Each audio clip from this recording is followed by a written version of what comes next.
జీవము కలిగిన యేసుక్రీస్తు నామములో కూడి వచ్చిన ప్రతి ఒక్కరికి ప్రత్యేకమైనటువంటి వందనాలు చెల్లిస్తున్నాను. దేవుని యొక్క మాటను చూద్దాం. యోహాను సువార్త 15వ అధ్యాయము 8వ వచనం. John 15:8. మీరు బహుగా ఫలించుట వలన నా తండ్రి మహిమపరచబడును, ఇందువలన మీరు నాకు శిష్యులగుదురు. శిష్యులు అవడానికి ఒక మంచి షరతు ఇక్కడ ఉంది. ఆ షరతు ఏంటంటే ఫలించాలి, ఆత్మీయ జీవితంలో ఫలించాలి.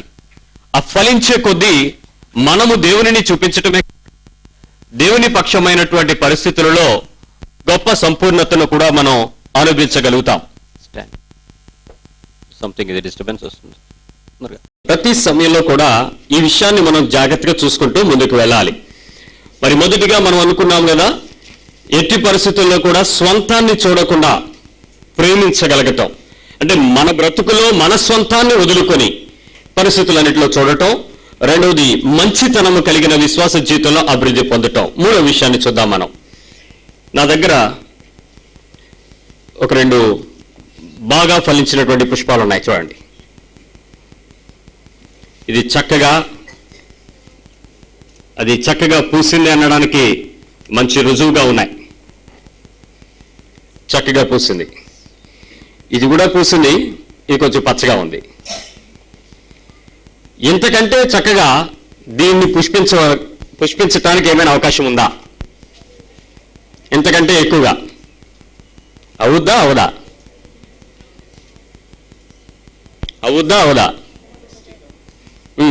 ఇవేంటి?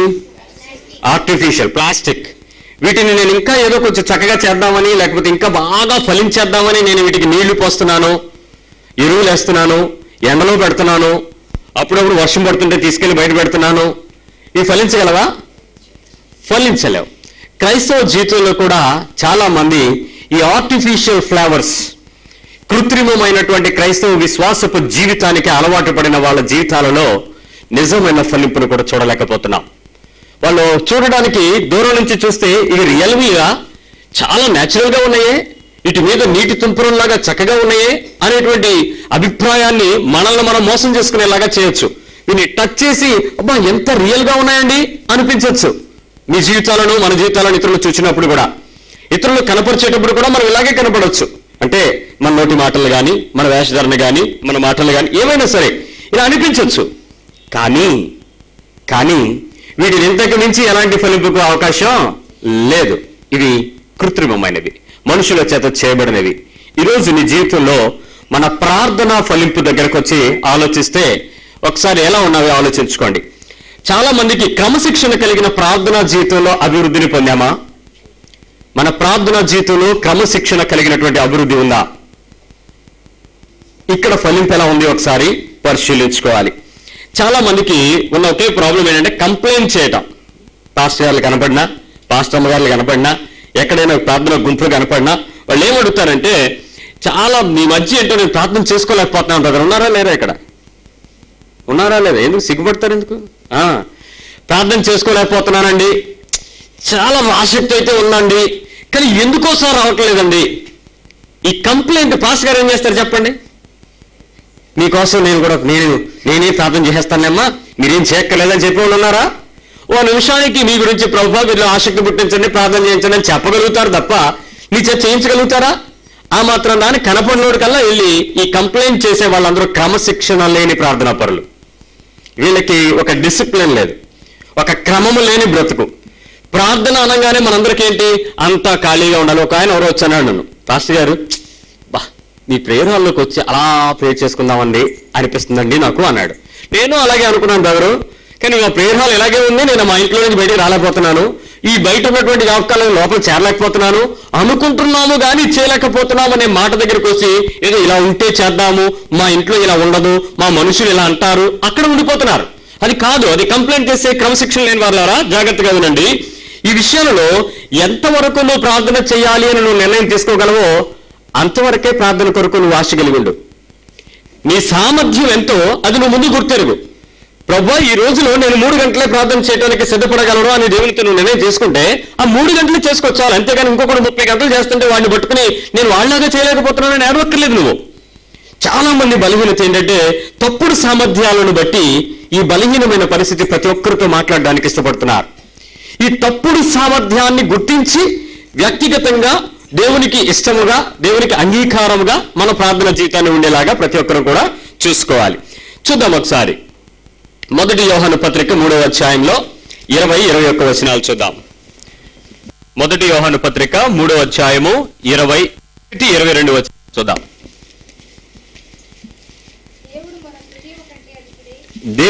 దేవుడు మన హృదయం కంటే అధికుడై సమస్తమును ఎరిగి ఉన్నాడు కనుక మన హృదయము ఏ ఏ విషయములలో, జాగ్రత్తగా చూడండి, మన హృదయము ఏ ఏ విషయములలో మన యందు దోషారోపణ చేయునో ఆయా విషయములలో ఆయన ఎదుట మన హృదయములను సమ్మతి పరుచుకుందుము. అంటే ఇక్కడ చేయాల్సిన విషయం ఏంటి? నీవు ఏ ఏ విషయములలో నువ్వు గొప్పవాడివో, ఏ విషయములలో నీవు అన్ని విషయంలో నీ హృదయం గొప్పదో ఈ విషయం దేవుడికి తెలుసు. అయితే నువ్వు నీ మీద దోషారోపణ చేసేటువంటి పరిస్థితులు వచ్చినప్పుడు అక్కడ దేవుని దగ్గరకు వచ్చి దేవునితో నువ్వు మాట్లాడుకోవాల్సినటువంటి అనుభవం గురించి చెప్పాలి, అంతేగాని నువ్వు బాధపడక్కర్లేదు. చాలా మంది ఏమనుకుంటారంటే, ప్రభువా పరిశుద్ధుడైనటువంటి పౌలుని నువ్వు బలంగా వాడుకున్నావు కదా, నన్ను కూడా అలాగే వాడుకో ప్రభువా అని ఒక భక్తుడు ప్రార్థన చేశాడంట. ప్రార్థన చేస్తే ఎంతకీ దేవుడు సమాధానం ఇవ్వట్లేదు. మొత్తానికి ఒక రోజు దేవుడు మాట్లాడుతాం అనిపించిన ఆ భక్తుడు గుర్తుపట్టి, అమ్మ దొరికావు, ఇన్ని రోజులు నా ప్రార్థన నువ్వు సమాధానం ఇవ్వలేదు, నువ్వెందుకు నన్ను అలా తయారు చేయలేదు, నేను పౌరులాగా వాడుకోమని నేను చెప్తున్నాను కదా ప్రభు అని అడిగితే ఆ భక్తునికి దేవుడు ఇచ్చినటువంటి సమాధానం ఏంటంటే, నాకు ఒక పౌలు సరిపోతాడు, నువ్వు కావాలి నాకు అన్నాడంట. ఇంకో పౌలు ఎందుకు?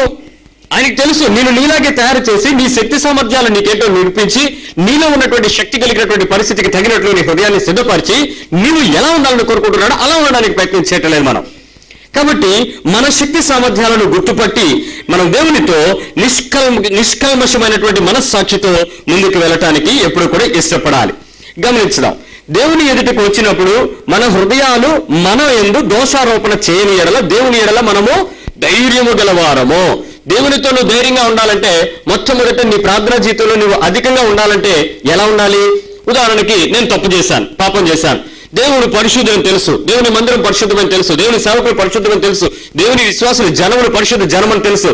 నేను మీ మధ్యలోకి రావడానికి సంకోచిస్తాను. ఎందుకు? నేను పాపం చేశాను కాబట్టి నాలో భయం ఉంటుంది, నేను దగ్గరికి రాలేను, పరిశుద్ధ దగ్గరికి రాలేను. ఆ పరిశుద్ధతకు భయమో మధ్యలో ఆటంకపరుస్తుంది. ఇప్పుడు నేను ఆలోచించాల్సింది ఏంటంటే, దాన్ని దాటి బయటకు రావాలంటే నా హృదయం మీద నాకున్నటువంటి నిందారోపణను నేను ఏం చేయాలి? వదులుకోగలగాలి. అది దేవుని దగ్గర ధైర్యంగా నేను నిర్ణయం తీసుకోగలగాలి. అవును, ఈ విషయంలో తప్పు చేసినా నా ప్రభు నన్ను క్షమిస్తాడు కాబట్టి నేను అనే విషయం నాకు దేవుని గురించి మంచి పరిస్థితులు అర్థమైనప్పుడే కదా నేను దేవుని దగ్గరికి రాగలను డైరెక్ట్ గా. అంతేగాని దేవుడు కఠినమైనోడు, ఎలాగానే చర్చలో పైనుంచి అగ్ని పడిపోద్ది, నేను చచ్చిపోతానేమో అనే భయం కలిగి ఉంటే, దేవుని గురించి సరైన అవగాహన నాలో లేకపోతే నేను రాలేను కదా. కాబట్టి దేవుని గురించి సరైన అవగాహన కలిగినటువంటి నేను దేవుని దగ్గరకు వచ్చేటప్పుడు వెంటనే కూడా మనస్సాక్షి నిష్కల్మషంగా ఉండేలాగా చూసుకోవాలి. మన మనస్సాక్షి నిష్కల్మషంగా ఉండేలాగా చూసుకోవాలి. చాలా సమయాలలో మనకి మనస్సాక్షి ఉంది కానీ అది నిందారోపణ చేసే సమయాల్లో మనం ఒప్పుకోలేకపోతున్నాం, యాక్సెప్ట్ చేయమండి. అందరూ అలాగే చేస్తారు, దానికే ఉందిలే, పర్లేదు, అప్పుడప్పుడే కదా, ఎప్పుడు చేస్తామా అనేటువంటి ఆలోచనతో మనం సిద్ధపరచబడతాం. గమనిస్తే ఒక చిన్న ఉదాహరణ చెప్తాను, దయచేసి బాధపడిపోకండి. పెళ్లికి వెళ్ళేటప్పుడు మామూలు సాదా సీదా బట్టల్లో, అంటే ఇప్పుడు ఇక్కడికి వచ్చినట్లుగా వస్తారా? కొంచెం అధికమైన డెకరేషన్ చేసుకుని వెళ్తారా లేదా? కొంచెం అధికమైన డెకరేషన్ చేసుకుంటారు. మరి దేవుని యొక్క వాక్యంలో మనం చూస్తే పెళ్లి కుమార్తెను, అంటే వివాహం విషయంలో, ఇది రాబోతున్న వివాహం గురించి కాదు, బైబిల్లో ఏదైనా ఒక కన్యక వివాహం గురించి కనుక మాట్లాడేటప్పుడు పాత నిబంధన నుంచి కొత్త నిబంధన వరకు చూస్తే వివాహమునకు సిద్ధపరచబడిన వధువు వరుడు, ఎక్కువగా స్త్రీ, వధువు డెకరేట్ చేయాలా, వధువుని డెకరేట్ చేయడానికి వచ్చిన డెకరేట్ చేసుకోవాలని ఉందా? అందరూ పెళ్లి కూతురులు అయితే పెళ్లి కొడుకు బాధపడతాడు. పెళ్లి కూతురు ఒక్కటే ఉంటుంది, ఆ పెళ్లి కూతురుకే మనము అలంకరణ తయారు చేస్తాం. కాబట్టి చాలా సమయాలలో వివాహానికి వెళ్ళేటప్పుడు ఆ సమయాలలో మనం పెళ్లి కూతురుమో తెలియదు, పక్కన ఉండాల్సిన వాళ్ళో తెలియదు, పెళ్లికి వచ్చిన వాళ్ళో కూడా తెలియని కన్ఫ్యూజన్ లో మనం ఒక వయసు తక్కువ కలిగినటువంటి పద్ధతులు చేసుకుని వెళ్ళడం ద్వారా దేవుని యొక్క వాక్యం నేను గద్దిస్తే వెంటనే మీరందరూ ఏమంటారు చెప్పండి? పాస్టర్ గారు ఈ విషయం మాట్లాడారు అనుకోండి, ఇలా తయారయ్యారు, ఇంట్లో పెళ్లి కూతురు ఎవరో తెలియట్లేదని పొరపాటు స్టేజ్ నుంచి అనేసాడు అనుకోండి, సిగ్గొస్తుందా? నవ్వుకుని పర్లేదు అయితే నేను కూడా బాగా తయారైన అనమాట అని ఆనందంగా నవ్వుకుంటావా? ఖచ్చితంగా నీలో నవ్వు వస్తుంది, సంతోషం కలుగుతాం. నేను గుర్తించలేదు పాస్టర్ గారు మళ్ళీను, మా ఆయన ఏమనుకున్నాడో, ఒక రకంగా ఆ లోపల తృప్తి పడే మనస్సు. కానీ దేవుని యొక్క వాక్యం నీ దగ్గరికి వచ్చిన వెంటనే మనం ఒక సమాధానం చెప్పేసుకుంటాం. ఇలాంటి హెచ్చరిక వచ్చిన వెంటనే ఏమనంటే, బాగుంది పాస్టర్ గారు ఆవిడ అలా తయారైనప్పుడు పెద్ద ఆయన చూడలేదు, మనల్ని వేసాడు. ఇప్పుడు నీ మనస్సాక్షి నీ మీద నిందారోపణ చేస్తే నువ్వు మరొకరితో ఏం చేసుకున్నావు? దాన్ని డైల్యూట్ చేసి మరోసారి పెళ్లికి వెళ్ళాల్సి వచ్చినప్పుడు ఈ మాటలు ఏమైనా గుర్తుంటే ఇంకొంచెం తక్కువ వయసు కలిగిన దానిలాగా డెకరేట్ అవుతావు. మర్చిపోయావు. గమనిస్తే మన విశ్వాస జీవితంలో పిల్లరా, దేవుని యొక్క వాక్యము నీ మీద మనస్సాక్షి నిందారోపణ చేసే కొద్దీ దేవుని దగ్గరకు వచ్చి, ప్రభువా ఈ పనిలో నేను తప్పిపోయాను, ఈ పరిస్థితుల్లో జారిపోయాను, ఇక్కడ నేను పాపం చేస్తున్నాను, ఇక్కడ నేను మనుషులకు అందంగా కనపడాలనేటువంటి తపనలో, లేక నా యొక్క పరిశుభ్రతను చూపించుకునే తపనలో నేను ఎక్కడైనా మోసగించబడుతున్నానేమో, నన్ను సహాయం చేసి నా సత్క్రియల చేత నేను అలంకరించబడి ఆ ప్రదేశంలో దేవునికి ఇష్టమైన బిడ్డగా ఉండడానికి నన్ను సిద్ధపరచు ప్రభువా అనే స్థాయికి మనం ఎదగడానికి ఇష్టపడాలి. ఒక ఉదాహరణ చెప్తాను. పెళ్లి కుమారుడు ఉన్నాడా, వెళ్ళిపోయాడా? యేసుక్రీస్తు అనే పెళ్లి కుమారుడు ఉన్నాడా, వెళ్ళిపోయాడా? వెళ్ళిపోయాడు. మళ్ళీ ఒక రోజు వచ్చి సంఘాన్ని ఏం చేస్తానన్నాడు? స్త్రీని, వధువుని తీసుకెళ్తానన్నాడు. దయచేసి నా మాటలకు తప్పు అర్థం చేసుకోకుండా నన్ను ప్రేమిస్తారని, క్షమిస్తారని అనుకుంటున్నాను. భర్త చనిపోయిన స్త్రీని అదే పెళ్లికి మీరు తయారు చేసి పంపించగలరా? ఆవిడ వెళ్తుందా? పోనీ మీరు తయారు చేసినా వెళ్ళండి. ఎందుకు వెళ్ళదు? ఆవిడకు ఒక అభిప్రాయం ఉంది. ఏంటి? నేను దానికి ఆ అలంకరణకు అర్హురాలను కాదు. ఎప్పుడు అర్హురాలు అవుతుంది? తన భర్త మధ్యాకాశంలో ఎదుర్కొనేటప్పుడు, ఆ యేసుక్రీస్తుతో వస్తున్నప్పుడు ఇక్కడ నుంచి పరిశుద్ధమైన అలంకారాలు ధరించుకుని పెళ్లి కుమార్తె వలె అప్పుడు నీకు వడ్డానం వస్తుంది, దండవంకీలు వస్తాయి, ఉంగరాలు వస్తాయి, చైన్లు వస్తాయి, ఇంకేమో వస్తాయి. ఇవి పట్టుకుని నువ్వు ఆయన దగ్గరకు వెళ్ళబోతావు. ఆ స్థాయికి బ్రతికి ఉన్న మీరు నీ వరుడు రాబోతున్న వాడని, ఇక్కడ లేడని, ఆ అలంకరణలను దాటి నీ హృదయం నీ మీద నిందారోపణ చేసుకోకుండా జీవించగలిగిన స్థాయికి ఎప్పుడు వస్తావో అప్పుడు నీ ప్రార్థన నీ దేవునితో నువ్వు మాట్లాడే స్థాయి నీ హృదయం నిష్కల్మషంగా ఉందనడానికి రుజువు. అంతవరకు నీ హృదయం ఏం చేస్తుంటది? లోపల బంగారం అంతా దాచుకునేటప్పుడు ప్రభు దొంగలు రాకుండా చూసుకో. రెండోది, ఈ రెండు చిన్నవి అయిపోయినాయి, ఈ రెండు మార్చి కొంచెం కాసు కలిపితే బాగుండు, నువ్వు నన్ను దీవించు. నీ బాధ అంతా ఏంటి? గమనించుకో, నీ హృదయం నీ మీద ఎలాంటి పరిస్థితుల్లో నిందారోపణ చేస్తూ ఉందో. కాబట్టి ఈ విషయాలలో మీరు ఏదైనా పాపం గురించి మీకు తెలిసిన వెంటనే ఒప్పుకోవాలి, లేట్ చేయొద్దు. ఇప్పుడు మీకు తెలిసిందా, వెంటనే దాన్ని సమర్థించుకోవద్దు. దానికి కావాల్సినటువంటి బ్యాకప్స్ చేసుకోకండి. మనకి కంప్యూటర్లో బ్యాకప్ ఫైల్స్ ఉంటాయి. బ్యాకప్స్ అంటే ఏం చేస్తారు? మదర్ ఫైల్ పోయినా బ్యాకప్ నుంచి ఏం చేయొచ్చు? రికవరీ చేసేసేయచ్చు. అలాంటి బ్యాకప్స్ మీకు ఎవరో ఒకరు పెట్టుకుంటూ ఉంటారు. దయచేసి ఎటువంటి బ్యాకప్స్ తీసుకోకుండా యాజ్ ఇట్ ఈస్ గా ఎప్పటికీ వాయిదా వేయకుండా, ప్రభువా ఇక్కడ నా హృదయం నా మీద నిందారోపణ చేస్తుంది, నీ ఎదుటకు నేను రావాలంటే ఎలా ఉండాలి? ఇప్పుడు ధైర్యంగా రావాలి. పాపం చేసినప్పుడు భయపడినట్లు రాకూడదు. నేను ధైర్యంగా రావాలంటే నా హృదయంలో ఉన్నదాన్ని నీ ఎదుట కడుక్కోవాలి, నిష్కల్మషంగా ఉండాలి. సహాయం చే ప్రభువా.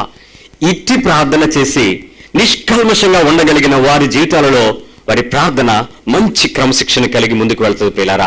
రెండో విషయంలో మన అభివృద్ధిని చూద్దాం. మన ఫలింపు ఎలా ఉందంటే, ఇక్కడ దేవుని ఎదుట మన మనస్సాక్షి నిష్కల్మషంగా ఉండాలి. రెండవది, మనుషులందరి ఎదుట నిష్కల్మషమైనటువంటి మనస్సాక్షి కలిగి ఉండాలి.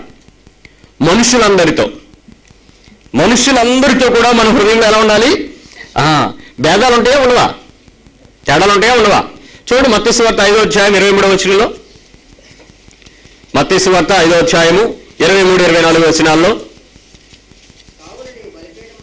కావున నీవు బలిపీఠం యొద్ద అర్పణను గనక నువ్వు అర్పించడానికి రెడీ అయ్యి అర్పిస్తున్నట్లయితే నీ మీద నీ సహోదరునికి విరోధము ఏమైనను కలదని అక్కడ నీకు జ్ఞాపకము వచ్చిన ఎడల, అక్కడ బలిపీఠం ఎదుటనే నీ అర్పణమును విడిచిపెట్టి మొదట వెళ్ళి నీ సహోదరునితో సమాధానపడము, అటు తర్వాత వచ్చి నీ అర్పణను అర్పింపుము. ఇది ప్రార్థన గురించి దేవుడు చెప్పినటువంటి మాటలు పిల్లరా. క్రమశిక్షణ కలిగిన ప్రార్థన అంటే పొద్దున 3 గంటలకి, మధ్యాహ్నం 12 గంటలకి, 10:30 ముస్లిమ్స్ ఆ టైం 12 గంటలకి, సాయంత్రం 5 గంటలకి, మళ్ళీ రాత్రి 8:30 గంటలకి, ఇలాంటి టైం పీరియాడికల్ ప్రేయర్ కాదు. నీ జీవితంలో ఏదైనా ఎప్పుడైనా చేయొచ్చని మనకు తెలిసిపోయింది. విసుగొక్క చేయొచ్చు, ఏదైనా అడుక్కోవచ్చని మొత్తం 7వ అధ్యాయం 7వ వచనం చెప్పేసింది. ఆ అడుక్కునే పద్ధతిని పట్టుకొని ప్రార్థన మనం నేర్చుకున్నారే కానీ దేవునితో ప్రార్థనా క్రమశిక్షణలో ఒక క్రమమైన విశ్వాస జీవితానికి వెళ్లకుండా మనం ఆలోచించలేకపోతున్నాం. దానిని నేర్చుకోవడానికి నీ జీవితంలో ఫలింపు ఎలా ఉంది, ప్లాస్టిక్ లాగా ఉండకుండా ఒక రియల్ ఫ్లవర్ ఎలా అయితే ఫలిస్తుందో ఆ రీతిగా ఉండడానికి ప్రయత్నం చేసేటప్పుడు, రెండవదిగా నువ్వు ఏం చేయాలి? నీ సహోదరుడి మీద ఏమైనా నీకు తేడా కనపడినట్టు, నీ హృదయం ఏమైనా నీ గుర్తు చేసినట్లయితే, నీ మనసులో ఏమైనా రికార్డు ఉంటే వెంటనే ఏం చేయమన్నాడు? ప్రార్థన చేసేసి ఆ తర్వాత వెళ్ళి సారీ బ్రదర్ అని చెప్పేమన్నాడు.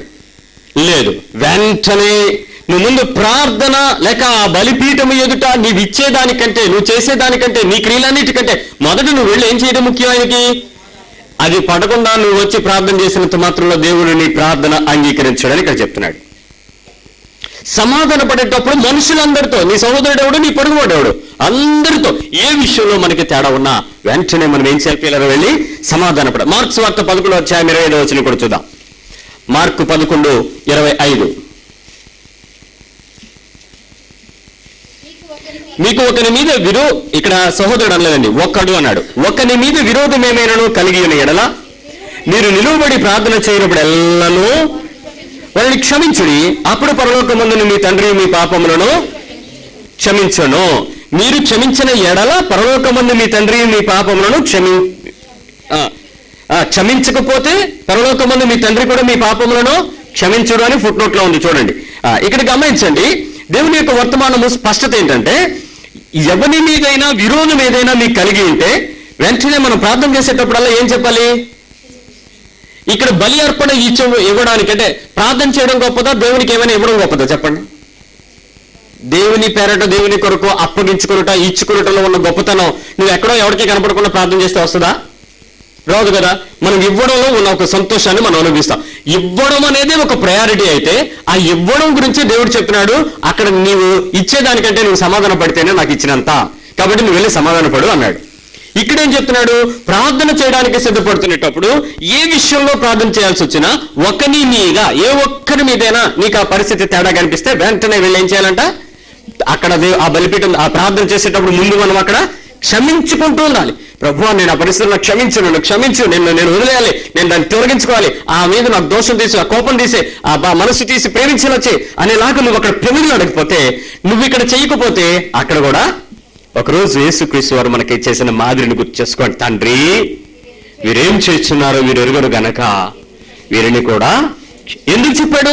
ఒకవేళ యేసుక్రీస్తు ఈ భూమి మీద వాళ్ళు తిడుతుండగా, ఉమ్ములుస్తుండగా, గడ్డం పెరుగుతుండగా, పిడిగుద్దులు గుద్దుతుండగా, ఆ పరిస్థితులన్నిటిని బట్టి ఏదైతే అన్యాయం జరుగుతుందో అతను దౌర్జన్యం పొందబడుతున్నాడో ఆ పరిస్థితిని బట్టి, ప్రభువా వీళ్ళందరూ చేస్తానికి ఒకసారి నువ్వు చూడు అన్నాడు అనుకోండి, అయిపోయింది. అక్కడ ఏమవుతారు? వీళ్ళందరూ జడ్జిమెంట్లో పడిపోతారు, చాలా భయంకరమైనటువంటి శిక్షణ వారు అనుభవించిపోతారు. కాబట్టి అదేమీ అక్కర లేకుండా ఉండాలంటే భూమి మీద ఆయన మొదట ఏం చేయమన్నాడు? ఆయన ఇక్కడ క్షమించాడు, ప్రార్థన చేశాడు కాబట్టి, తండ్రితో ప్రార్థన చేస్తున్నాడు కాబట్టి అక్కడ పూర్తి స్థాయిలో క్షమాపణ అడిగాడు. క్షమాపించి భూమి మీద నేను క్షమించేశాను కాబట్టి తండ్రి నువ్వు మళ్ళీ వాళ్ళని ఎక్కడ కూడా జ్ఞాపకం చేసుకోవద్దు, వాళ్ళకి ఎక్కడ మీరు తీర్పులు తీర్చొద్దు, మీరు జాగ్రత్తగా చూడండి ప్రభు అని చెప్పి ఆయన మాట్లాడే విషయాన్ని మనం చూస్తున్నాం. కాబట్టి మన జీవితంలో ఇంకా ఏ ప్రదేశంలోనైనా, ఏ పరిస్థితుల్లోనైనా దేవునికి వ్యతిరేకంగా సమాధాన పడలేనటువంటి వారముగా మనం చాలా పెద్ద ప్రార్థనా పురుల గుంపులో కూర్చుని నువ్వు ప్రార్థన నడిపించినంత మాత్రంలో నీ జీవితాన్ని ఏ మాత్రము కూడా ఆయన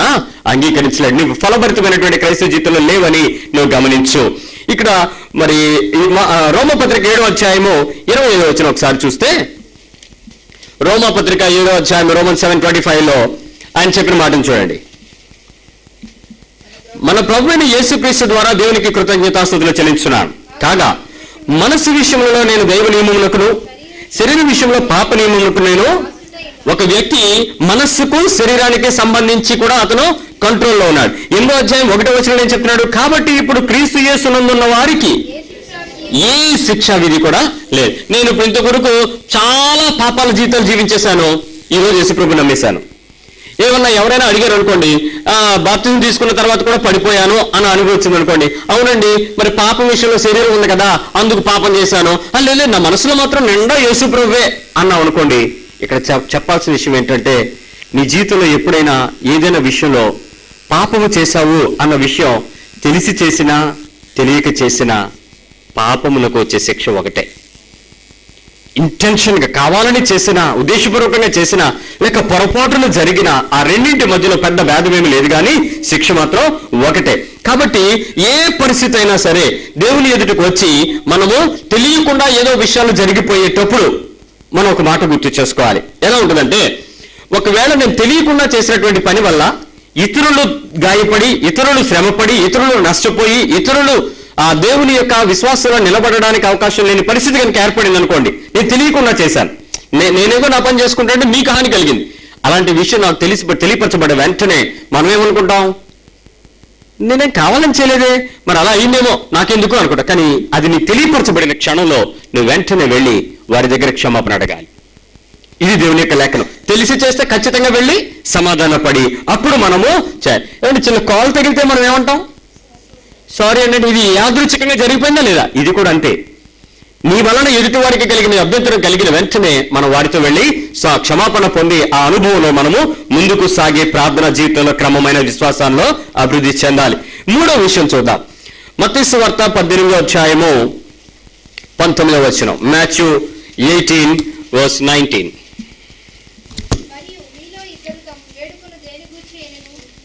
మరియు మీలో ఇద్దరు తాము వేడుకొని దేనిని గూర్చి అయినను భూమి మీద ఏం చేయాలంట, ఏకీభవించిన ఎడల. ఏకీభవించిన ఎడల, ఈ మాటను గుర్తుపెట్టుకోండి. చాలా మంది ఏమనుకుంటాం అంటే, ఇతరులతో కలిసి జీవించడమే క్రైస్తవ సహవాసం అనుకుంటాం. కలిసి జీవించేటువంటి సహవాసం మంచిది. కలిసి జీవించటం కంటే ప్రాముఖ్యమైనది ఏక ఆత్మతో జీవించగలగటం దేవుడు కోరుకుంటున్నది. కలిసి జీవిస్తారా, ఏకాత్మతో జీవిస్తారా? ఒక ఇంట్లో అందరూ కూడా కలిసి జీవిస్తారా, ఏకాత్మతో ఉంటారా? ఒక ఇంట్లో కలిసి జీవిస్తారు. ఏకాత్మతో ఎప్పుడు వస్తారు చెప్పండి? ఏదైనా ఒక వస్తువు కొనాల్సి వచ్చినప్పుడు అందరూ ఏమైపోతారు, ఖచ్చితంగా ఒకే ఓటుకు వచ్చేస్తారు. ఉదయం మా ఇంట్లో ఒక విషయం జరిగింది. అందరం కూర్చున్నాం, చుట్టాలందరూ ఉన్నారు. ఇవాళ ఏం కూర వండుదాం అనేది మీటింగ్ వచ్చింది. వచ్చిన వెంటనే నేను కాకరకాయ అన్నాను, మరో అరటికాయ అన్నారు, మరో కాదు బీరకాయ శనగపప్పు అన్నారు. ఈలోపు ఒకళ్ళు అన్నారు చికెన్ అన్నారండి. దేనికి అందరూ ఓటేసాం చెప్పండి మళ్ళీ? ఎందుకు? అప్పుడు వరకు కాకరకాయ అన్నాం మేము కూడా. ఏమైంది? తినడానికి, నిర్ణయాలు తీసుకోవడానికి ఏక మనసు వస్తుంది, కానీ ఏకాత్మతో ఉంటాం, కానీ ప్రార్థన చేయడానికి మాత్రం. ఇవాళ మనందరం కలిసి మన పాస్టర్ గారి కొరకు ప్రార్థన చేద్దామనంటే, నిజమే మా పాస్టర్ గారి కొరకు ప్రార్థన చేద్దామంది ఆవిడ. ఏకాత్మ లేదు. చేసేది ప్రార్థన, చేయాల్సింది దేవుని సేవకుడు కొరకు, దేవునితో మాట్లాడుకునే అనుభవం. ఏకాత్మ కలిగి ప్రార్థన చేయలేని మన బ్రతుకులో భార్య కానీ, భర్త కానీ, బిడ్డలు కానీ, కుటుంబీకులు కానీ, సంఘము కానీ, సంఘంలో ఉండే సేవకులు కానీ, సహవాసం కానీ, ఎప్పుడైతే నీలో ఏకాత్మ కలిగిన విశ్వాస జీవితం రాలేదో నువ్వు ప్రార్థనలు ఎలా ఫలించగలవు? ఇంకా చాలా మంది అనుకుంటారు ఏమని, ఇగో ఈ చెట్లులాగా ఇంకా బ్రాంచెస్ వస్తే బాగుంది. వస్తుందా ప్లాస్టిక్? దానికి ఇంకా రాదు, ఇది అవకాశం లేదు, ఇది ఆర్టిఫిషియల్. ఇలాగే బతుకుతాం మనం కూడా, ఇలాగే కంప్లైంట్ చేసుకుంటూనే బతుకుతాం. క్రమశిక్షణ లేని ప్రార్థనా జీవితాలు. కాబట్టి ఏ విషయాలలో మీరు అలా ఉన్నారో ఒకసారి ఆలోచించుకోండి. మరొక విషయం గమనించాలి. ఏక ఆత్మతో మనం ఏకీభవించినప్పుడు ఒక గొప్ప అద్భుతం జరుగుతుందండి. ఏంటనంటే, ఏకీభవించిన వెంటనే శాతాను బంధకాలు నీ కుటుంబం నుంచి విడిపోతాయి. వన్నెస్ ఎప్పుడైతే వచ్చిందో, వన్ స్పిరిట్ ఎప్పుడైతే స్టార్ట్ అయిందో, సాతాను ముందు నీ ఇంట్లోంచి బయట పరిగెడతాడు. రెండు, మీరు ఏ ప్రదేశంలో అయితే ఇబ్బంది పడుతున్నారో ఆ ప్రదేశం నుంచి బయటపోతాడు. అది ఒకవేళ సంఘమైనా, కుటుంబమైనా, వ్యక్తిగత జీవితమైనా, ఎలాంటి స్థితి వచ్చినా వెంటనే సాటన్ బయటకు పరిగెడుతూ ఉంటాడు. ఎప్పుడు? నువ్వు ఏక ఆత్మతో ఉండేటప్పుడు. బైబిల్లో ఒక అద్భుతమైన సంఘటన ఉంది, మీకు చెప్తాను ఒకసారి. లూకాసు వార్త 14వ అధ్యాయంలో 18వ వచనం ఒకసారి చూడండి. లూకాసు వార్త 14వ అధ్యాయము 18వ వచనం. అయితే వారందరూ ఏం చెప్పారు సిస్టర్? ఎలా చెప్పారు? నెపములు, ఏక మనస్సుతో నెపములు చెప్పసాగిరి. ఒక ఆఫీస్కి 6 లేటుగా వచ్చారటండి. 6 లేటుగా వచ్చేటప్పటికి మేనేజర్ గారికి డౌట్ రాదు, గూడుపుటాని అని. వెంటనే ఆయన పిలిచాడు. ఏమిటండి మీరందరూ లేట్ అయిపోయారు అని అంటే, సార్ అరే బాస్ అడుగుతాడు టైర్ పంచర్ అయిందని చెప్పండి రా అన్నాడండి. అందరికీ టైర్ పంచర్ అయిందని చెప్పారండి. సరే మంచిది, మీరు బయటకు వెళ్ళండి అన్నాడండి. ఒక ఫస్ట్ వాడిని పిలిచి ఏ టైర్ అని అడిగాడండి. వీళ్ళు టైర్ పంచర్ అనుకున్నారు కానీ ఏ టైరో చెప్పలేదు, వీళ్ళు మాట్లాడుకోలేదు. ఫస్ట్ నాడు ఎందుకులే డ్రైవర్ కింద లేట్ అవుతుంది కదా అని రైట్ సైడ్ దండి ఫస్ట్ దండి అన్నాడు. వెరీ గుడ్, మీరు వెళ్ళిపోండి అన్నాడు. రెండో వాడిని పిలిస్తే వాడేం చెప్పాడు, వీడికి తెలియదు కదా అన్నాడు. లెఫ్ట్ సైడ్ దండి అన్నాడు.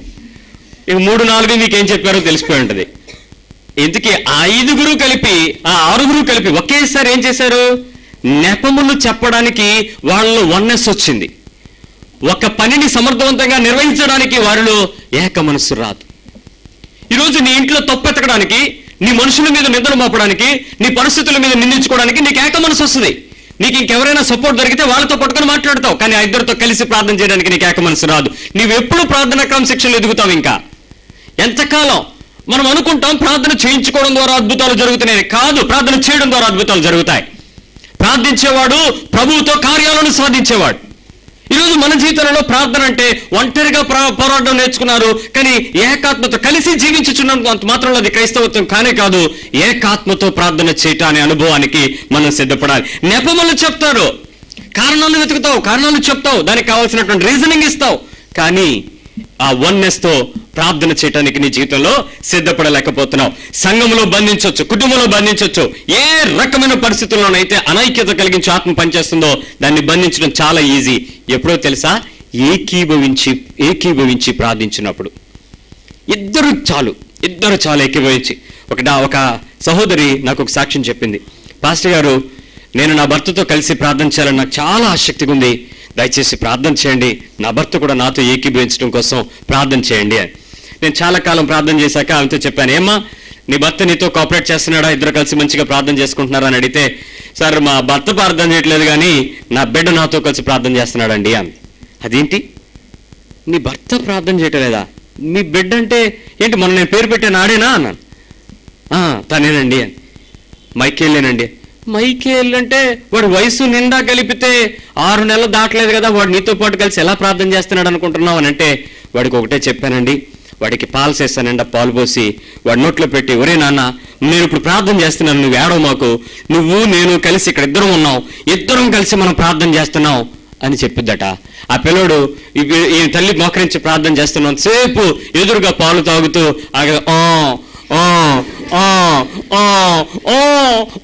అంటున్నాడండి. ఇద్దరు ఏం చేస్తున్నారు ఇప్పుడు? ఆ తల్లి విశ్వాసంతో శోధించబడుతుంది. ఓ భార్య లేక ఓ భర్త, నీ జీవితంలో ఇంకా ఈ అనుభవం రాకపోతే సిగ్గుపడి నువ్వు ఏకాత్మతో ప్రార్థన చేయడానికి నీ మనసును ప్రేరేపించుకో. ఆ తల్లికి ఉన్నటువంటి విశ్వాసపు స్థాయి నీకు లేదా? ఒక చిన్న బిడ్డ కొడుతున్నాడంటే ఆ తల్లి హృదయంతో చెప్పుకుంటుంది, నా బిడ్డ నా మాటలు వింటున్నాడు, ఇద్దరము కలిపి ఏకీభవిస్తున్నాం, పరలోకమందు తండ్రి దానిని బంధిస్తాడు, దానిని విడిపించడానికి శక్తి కలిగిన వాడు. దేవుని యొక్క వాక్యం పిల్లరా, నెపములు చెప్పడానికి, వంతులు వేయడానికి మనుషులు కూర్చుకోవద్దు. ప్రార్థించడానికి నువ్వు మనుషుల్ని కూర్చుకోవచ్చు. ఆ సమయంలో ఏకాత్మతో ప్రార్థన చేసే ప్రార్థన జీవితాన్ని మనం అధికంగా తెచ్చుకుందాం. 4వ విషయం మనం మాట్లాడుకుంటున్నాం, ప్రార్థనలో క్రమశిక్షణ కలిగిన జీవితం. మొట్టమొదటిది, దేవుని ఎడల మన హృదయం ఎలా ఉండాలి? నిష్కల్మషంగా ఉండాలి. రెండవది, మనుషుల ఎడల మనము నిష్కల్మషం కలిగినటువంటి జీవితంలో సమాధానంతో ముందుకు కొనసాగాలి. మూడవది, కలిసి జీవించేయటం ముఖ్యం కాదు, ఏకాత్మతో కలిసి ప్రార్థించే అనుభవానికి సిద్ధపడాలి. 4వ విషయం, మార్క్స్ వార్త 11వ అధ్యాయము 24వ వచనం. మార్క్ 11:24. అందుచేత ప్రార్థన చేయనప్పుడు మీరు అడుగుచున్న వాటి నెలను పొంది ఉన్నామని నమ్ముడి, అప్పుడు అవి మీకు కలుగునని మీతో చెప్పుచున్నాను. ఇక్కడ చాలా మంచి టాబ్లెట్ ఏంటంటే నమ్మకం అనే టాబ్లెట్, విటమిన్ N. ఈ నమ్మకం అనేటువంటి పద్ధతిని మనం అలవాటు చేసుకోవాలి. ప్రతి ప్రార్థనకు ఆమేన్ అంటే అర్థం ఏంటి? అలాగ జరుగును గాక. నమ్మారా నమ్మలేదా? లేదా ఆమెన్ అనకపోతే నిద్రపోతున్నావేమో అనుకున్నట్టు ఆమెన్ అన్నావా? అవును గాక అని నమ్మావు. ఇక్కడ ఎలా నమ్మాలి? ఇస్తారు, నేను ప్రార్థన చేశాను కాబట్టి దేవుడు ఇస్తారు, లేదు ప్రార్థన చేశాను కాబట్టి దేవుడు ఇచ్చేశాడు, ప్రార్థన ఇచ్చారు, ప్రార్థన చేశాను కాబట్టి ఆల్రెడీ అది నాతోనే ఉంది, ఏం చేద్దాం? నీతోనే ఉందా? ఇస్తారా? ఇచ్చారా? ఎలాంటి స్థాయి నమ్మకం నీది? పొందుకుని ఉన్నామని నమ్మినప్పుడు నీకవి దొరుకును. ఉదాహరణ, ఈ చిన్నపిల్లడు డాడీ నాకు బాల్ పెన్ తేవా అన్నాడండి. బాల్ పెన్ అంటే ఆడికి ఏదో ఫ్యాంటసీ, ఏదో బాల్ పెన్ చూసుంటాడు, ఆ బాల్ పెన్ కావాలి అన్నాడు. నీకెందుకు నన్న రేపు ఉదయం తీసుకొస్తాను రా, తప్పకుండా తెస్తాను రా అన్నాడు. నమ్ముతాడా నమ్మడా పిల్లాడు?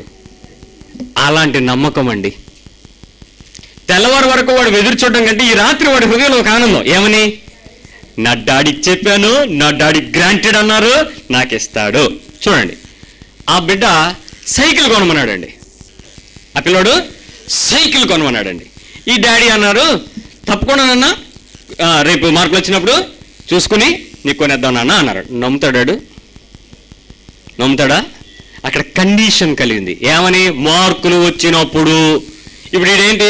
నమ్మలేదు. ఒక చిన్న పిల్లవాడు ఇది కావాలి అన్నప్పుడు ఆ తండ్రి తప్పక నేను నీకు ఇస్తాను అనే మాటకి, నీకు తప్పకుండా మార్కులు వచ్చినప్పుడు ఇస్తాను అన్నదానికి ఎలాంటి నమ్మకం స్థాయి తేడా ఉందో, నీ దేవునితో నువ్వు ప్రార్థన చేసుకునేటప్పుడు నీ హృదయంలో ఒక పరిపూర్ణమైన స్థాయి నమ్మకానికి అభివృద్ధి పొందాలి. ఎలాంటి నమ్మకం అంటే, ఏంటో మరి నిన్నంతా పాపం చేశాను, వాళ్ళని పెద్ద ప్రార్థన చేసి నమ్మేస్తున్నాను, ఇస్తాడంటారా అంటారా? నిన్నేమో మరి బాగా శోధించేశాడు సాతాను, మరి సినిమాకి వెళ్ళిపోయాను, ఇవాళ ఆదివారం, సరే ప్రార్థనకి వెళ్ళిపోవాలి కదా, మా అమ్మ ఊరుకోదు లేకపోతే, సో ప్రేయర్కి వెళ్ళిపోయాను. ఇప్పుడు ప్రార్థన చేసినప్పుడు పాస్టర్ అంటున్నాడు, నువ్వు ఏం ప్రార్థన చేసావు కదా, నమ్ము నీకు ఇచ్చేస్తాడు దేవుడు అని చెప్తున్నాడు ఈ పాస్టర్. నిన్నంతా ఎక్కడున్నాను? Cinema hall. ఇప్పుడు నేను ఎక్కడున్నాను? ప్రేయర్ హాల్లో. హాలే తేడా. ఈ హాల్లో ఇప్పుడు నేనేం మాట్లాడాలి? నమ్మాలి. అక్కడ నమ్మాను. హీరోయిన్ డ్యాన్స్ వేసిందంటే నమ్మాను. నిజంగా వేస్తుందా? కమెడియన్ నవ్వించాడంటే నిజంగా రోడ్డు మీద నవ్వగాడా? నమ్మాను. ఇక్కడ నమ్ముతాను. కానీ దేవుడు ఇస్తాడని నమ్మగలమా? ఇప్పుడు చెప్పండి. ఎక్కడో తేడా ఉంది. నీ హృదయంలో ఎక్కడో అపనమ్మకపు స్థాయి. పిల్లరా, దేవునితో నీవు నమ్మకమైనటువంటి ప్రార్థన జీవితానికి ఆయనను నమ్మగలగడం నేర్చుకోవాలి. మీకు గుడ్ న్యూస్ చెప్పనా? రైట్, నువ్వు సినిమా హాల్లో తిరుగు, బజార్లో తిరుగు, బార్లమ్మడి తిరుగు, క్లబ్లమ్మడి తిరుగు, నీ ఇష్టం వచ్చిన ప్రదేశంలో తిరుగు, కానీ ప్రభు దగ్గరికి వచ్చి, ప్రభువా ఈరోజు నీ దగ్గరకు వచ్చాను, నిన్నటి స్థాయి అది, ఈరోజు నేను నీ దగ్గరకు వచ్చాను, నిన్ను కలుసుకోవడానికి వచ్చానంటే ఆయన దిగి నీ దగ్గరకు వచ్చి నీ పక్క నుండి నేను నీతో ఉన్నాను అంటాడు. దేవునికి స్తోత్రం. నిన్ను విడువనన్నాడు, నిన్ను ఎడబాయనన్నాడు. నీ ప్రతి శ్రమలో ఆయన కూడా దుఃఖం పొందుతాడు. అయ్యో నా బిడ్డ ఇలా జరుగుతుంది అని ఆయన వేదన చెప్తాడు. కానీ నిన్ను మాత్రం ఆయన ఎంత మాత్రమో విడిచిపోడు. పిల్లరా, అయితే చాలా పరిస్థితుల్లో యేసు ప్రభు చేయలేని పని ఒకటి ఉందండి. చేయలేని పని. 13వ అధ్యాయము, మత్తయి సువార్త 13వ అధ్యాయంలో 58వ వచనంలో ఆయన పని చేశాడు. చూడండి, 58. వారి అవిశ్వాసమును బట్టి ఆయన అక్కడ అనేకమైన అద్భుతములు ఎందుకు చేయలేకపోయాడండి? ఇక్కడ నీవెప్పుడైనా దేవుని యందలి ఉండేటువంటి నమ్మకపు స్థాయి, ప్రార్థించే సమయంలో ప్రార్థన చేస్తున్న అంశాలలో నీకు అవి కఠినమైనవి కావచ్చు, అవి చాలా ఇబ్బందిమైనవి కావచ్చు, సంవత్సరాల తరబడి సమాధానాలు రాని కావచ్చు, కానీ ప్రార్థన చేసేటప్పుడు మన ప్రార్థన క్రమంలో నమ్మకాన్ని గనక దేవునితో లేదనుకోండి, దేవుడిని మనం ఎలా చూసినట్టు? అపనమ్మకస్తుడిగా చూస్తున్నాం. ఆయన యొక్క గొప్పతనాన్ని మనం ఒప్పుకోలేని వారంగా చూస్తున్నాం. ఆయన కార్యాలను శంకించే వారంగా ఉంటాం. అలా ఎప్పుడైతే చేశామో నీ కన్నులకు దేవుడు ఎలా అయిపోతాడో తెలుసో? దుష్టుడిగా మారిపోతాడు. ఒక్క నిమిషం ఆలోచించి, నీ జీవితంలో ఒక పెద్ద ఎదురు దెబ్బ తగిలి నీ జీవితంలో కోల్పోకూడదే నీ నుంచి వేరైపోయిన వెంటనే నీకు దేవుని స్తుతిస్తావా? దేవుడా ఎందుకు ఇలా చేసావని అడుగుతావా? ప్రతి జీవితంలో మేము చూసిన పరిస్థితి అదే. ఎంతో గొప్ప క్రైస్తవ విశ్వాసంలో ఉన్నవారు సైతం వారికి వచ్చిన శ్రమను బట్టి దేవుని స్తుతించలేక, దేవుడు మర్చిపోయాడండి, ఏమైపోయాడు పాస్టర్ గారు, మీరు ఎన్నో విషయాలు చెప్పారు, ఏది పాస్టర్ గారు అని పట్టుకుని ఏడ్చిన వాళ్ళని చూశాను నేను. ఈరోజు ప్రభు నీతో చెప్తున్నాడు, అపనమ్మకం అనేది ఘోరమైన పాపం అండి. ఆ అపనమ్మకాన్ని బట్టి యేసు ఆ ప్రదేశంలో అనేకమైన అద్భుతాలని చెయ్యలేకపోయాడు. ఆయన చెయ్యలేకపోవడానికి కారణం వారి హృదయాలలో ఆయన మీద ఉండవలసినంత మోతాదులో నమ్మలేకపోవటం. ఈరోజు నీ ప్రార్థనలో నమ్మగలిగినటువంటి స్థాయిలో ఎలా ఉన్నావు, నమ్మలేని ప్రదేశంలో ఎలా ఉన్నావు ఒకసారి జ్ఞాపకం చేసుకో. రోమపత్రికలో 8వ అధ్యాయము 23వ వచనము, రోమా 8:23లో అమ్మ ఒక్క నిమిషం 32 చదవండి. 32 రోమా 8:32 తన సొంత కుమారుని అనుగ్రహించుటకు వెనుదీయక మన అందరి కొరకు ఆయనను అప్పగించిన వాడు ఆయనతో పాటు సమస్తమును మనకు అసలు ఎందుకు అనుగ్రహించాడు? చక్కటి ప్రశ్న వేశాడు భక్తుడు. కుమారుణ్ణి ఇచ్చేశాడు, సొంత కొడుకును పంపించేశాడు. అలాంటి కొడుకుని మన కొరకు ప్రాణాన్ని దారపోయేటట్లు అప్పగించిన వాడు నీకు ఏదైనా ఇవ్వకుండా ఎందుకుంటాడు అనుకున్నావు? ఎందుకు అనుగ్రహించాడు? ఖచ్చితంగా నీకు ఇచ్చేవాడైనాడు. సొంత కుమారుని ఇచ్చేసాడు కాబట్టి నువ్వు ఎంతగా నమ్ముతావో అంతగా నీ జీవితంలో ఆయన తనకు నువ్వు నమ్మిన వాటికి, నువ్వు ప్రార్థించి విశ్వాసం ఉంచిన వాటికి నీకు ఆయన ఇవ్వగలడు. కొంతమంది శరీర సంబంధమైన బలహీనతలు ఉండేటప్పుడు బ్లడ్ టెస్ట్లకో, ఎక్స్రేలకో, స్కానింగ్లకో, ఇంకే వాటికో వెళ్ళేటప్పుడు పాస్టర్ గారికి ఫోన్ చేస్తారు. ఫోన్ చేసి ఏమంటారు, పాస్టర్ గారు మేము టెస్ట్లకు వెళ్తున్నాం, చెప్పండి మీరేమడుగుతారు? అన్నీ నార్మల్గా వచ్చేలాగా ప్రార్థన చేయండి అంటారండి. నేను కూడా ప్రార్థన చేస్తాను, ప్రభువా వాళ్ళ శరీరంలో ఎక్కడ బలహీనత ఉందో అది యథార్థంగా నువ్వు ఆ రిపోర్ట్లో వచ్చేలాగా చెయ్యి. నువ్వు ఇక్కడ మోసం చేసావు అనుకో, తర్వాత వీళ్ళే బాధపడతారు. కాబట్టి నువ్వు నమ్మకంగా చేసేవాడు కాబట్టి రిపోర్ట్లో షుగర్ ఎంత ఉందో అంతకంటే ఎక్కువ వస్తే అదే రాని ప్రభువా, బీపీ ఎంత ఉందో అంతే కనపడి ప్రభువా, ఈసీజీలో అలాగే కనపడి ప్రభువా, ఒకవేళ ఆపరేషన్ నీ చేతిలో చేయి ప్రభువా. వీళ్ళకేం ప్రార్థన రుచిస్తుందా? ఏంటో పాస్టర్ గారు మార్చేశారు ప్రార్థన. స్వస్థపరిచి యెహోవా నువ్వే, గాయం చేయవాడు నువ్వు, కట్టుకొట్టువాడు నువ్వే, అద్భుతాలు చేస్తావు, మనుషులు కనుబొబ్బు కలిగిస్తావు, ఆ రిపోర్ట్లన్నీ మార్చేయి. ఈ ప్రార్థన బాగుంటుంది మనకి. అప్పుడు మార్చేయమని ప్రార్థన చేస్తే డాక్టర్ని దేవుడు ఏం చేస్తాడో తెలుసు, ఇంకొకటి రిపోర్ట్ నీకు ఇచ్చేలా చేస్తాడు. వాడికి హెచ్ఐవి ఉంటుంది, నీకు బీపీ ఉంటుంది, మారిపోతావు, జాగ్రత్త. మార్చమని కాదు, ఉన్నదానిని యథార్థంగా మనం చూసుకోవడానికి కావాల్సినటువంటి పరిస్థితి. ఇక్కడ అంటున్నాడు ఇస్తాడు అని. అంటే ఎలాంటివి ఇస్తాడు అనుకున్నారు? ఏమైనా ఇస్తాడు. అలా అని తప్పుడు అడిగితే ఇస్తాడా? ఖచ్చితంగా ఇస్తాడు. కాబట్టి ఈరోజు నీ జీవితంలో ఎంత నమ్మితే ఆ కుమారుణ్ణి అంత ఆశీర్వాదపు మూట నువ్వు అనుభవించవచ్చు. కాబట్టి నీ ప్రార్థనలో మొదటికి 4 రకాలైనటువంటి క్రమశిక్షణ కలిగిన జీవితం ఉందా లేదా జ్ఞాపకం చేసుకో. మొట్టమొదటిది, దేవుని ఎడల నీ హృదయము నిష్కల్మషంగా ఉంచుకుంటున్నావా లేదా? మనుషులందరితో నీ హృదయము నిష్కల్మషంగా ఉంటున్నావా లేదా? మూడవది, నీ జీవితంలో జీవించే విధానం కంటే కూడా ఏకాత్మతో జీవించగలుగుతున్నామా లేదా అన్నది జ్ఞాపకం చేసుకో. ఒక చెడ్డ పనికైతే మీరు కలిసి చేయడానికి ఇష్టపడతారు. స్నేహితులు, ఫ్రెండ్స్ ఉంటారు, 4-5 ఫ్రెండ్స్ కలిసారు అనుకోండి, ఏమన్నా అనుకుంటే ఏమనుకుంటారు, రే ఇవాళ డొమ్మ అంటే డొమ్మ అంతే, తెల్లరేపటికి వాళ్ళు ఎవరిని కనపడరు, ఎవరి ఫోన్లో అందులో అందుబాటులో ఉండవు, అందరు కావాలని ఏదైనా చేయగలుగుతారు. రే 4 కలిసి ప్రార్థన చేద్దాం రండి అంటే ఒకడే కనపడతాడు, మిగిలిన 3 కనపడరు. చెప్తారు, కారణాలు చెప్తారు, కానీ గెలవగలగాలి. ఏక ఆత్మతో జీవించే విధానానికి కావాలి. 4, దేవుని కుమారుడి యందు లేక యేసుక్రీస్తు యందు మంచి నమ్మకంతో నువ్వు ఎదిగే స్థాయిని బట్టి నీ కుటుంబంలో, నీ వ్యక్తిగత జీవితంలో ఆశీర్వాదాలను మనము పొందుకుని ఫలించే జీవితంలో మనం జీవించబడతాం. సో తర్వాత విషయానికి వెళ్ళిపోదాం. మా ఆత్మీయ జీవితంలో ఫలింపు మొట్టమొదటిగా మన సొంతము చూసుకోకుండా బ్రతకడం నేర్చుకోవటం. 2, నీతి మాత్రమే కాకుండా మంచితనం కలిగి జీవించటం. 3, క్రమశిక్షణ కలిగినటువంటి మంచి ప్రార్థనా జీవితంలో ఇటువంటి స్థాయి ఫలింపును పొందుకోవటం. 4 ఒకరోజు యేసు ప్రభు వారు ఏం చేశారో చూద్దాం. మత్తయి సువార్త 17వ అధ్యాయంలో, మత్తయి సువార్త 17వ అధ్యాయంలో 1-3 వచనాలు చూద్దాం. 6 రోజులు అయిపోయింది. తరువాత యేసు పేతురు, యాకోబును, అతని సహోదరుడైన యోహానును వెంటబెట్టుకుని ఎత్తైన ఒక కొండ మీదకు ఏకాంతంగా పోయి వారి ఎదుట రూపాంతరము పొందెను. ఏమయ్యాడినా? It's a transformation. ఒకసారి ఆలోచించండి. ఈ రూపాంతర అనుభవము జరిగిన పరిస్థితిని చాలా మంది ఏమంటారంటే రూపాంతర కొండ అనుభవం అంటారు. రూపాంతర అనుభవం, మనం కొన్ని ఊర్లకు వెళ్ళినప్పుడు అక్కడ బాగా ఎక్కువగా విరివిగా అమ్మేవి జ్ఞాపకార్థం మనం కూడా తెచ్చుకుంటూ ఉంటాం. బీచ్కి వెళ్ళామనుకోండి, ఇంత ఇసుక లేదా ఇన్ని రాళ్ళు, అక్కడ అమ్మే ఆల్చెప్పుల గవ్వలు, ఇటువంటివి మనం తెచ్చుకుంటాం. ఇంకేదో ఊరు వెళ్ళిపోయారు అనుకోండి, అక్కడ ఏమైనా దొరికితే ఆ వస్తువులు మనం తెచ్చుకోవడం మనకు పరిపాటి. సంఘానికి వచ్చిన తర్వాత వెళ్ళేటప్పుడు ఏం పట్టుకెళ్తారు?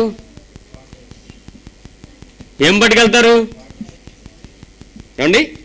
సంఘానికి వచ్చిన తర్వాత వెళ్ళేటప్పుడు ఏం పట్టుకెళ్తారు? మీరు అన్నది వచ్చేటప్పుడా? కరెక్టే.